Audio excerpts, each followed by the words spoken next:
বিশ্বকাপ ফুটবলকে ঘিরে নিউ ইয়র্কের ঐতিহাসিক ব্রুকলিন ব্রিজের নিচে হোম অব সকার নামে বিশেষ ফ্যান জোন তৈরি করেছে ক্রীড়া সামগ্রী নির্মাতার প্রতিষ্ঠান অ্যাডিডাস। বিশাল জায়ান্ট স্ক্রিনে প্রতিদিন হাজারো ফুটবল প্রেমী বিনামূল্যে খেলা উপভোগ করছেন। দর্শকদের জন্য রয়েছে বসে বা ঘাসে শুয়ে খেলা দেখার ব্যবস্থা, খাবার, টয়লেট ও বিশ্রামের সুবিধা। পাশাপাশি ছোট টার্ফে ফুটবল খেলার সুযোগও থাকছে।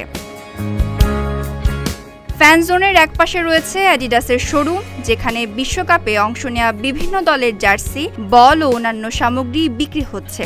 আগাম নিবন্ধনের মাধ্যমে দর্শনার্থীরা এই আয়োজন উপভোগ করতে পারছেন।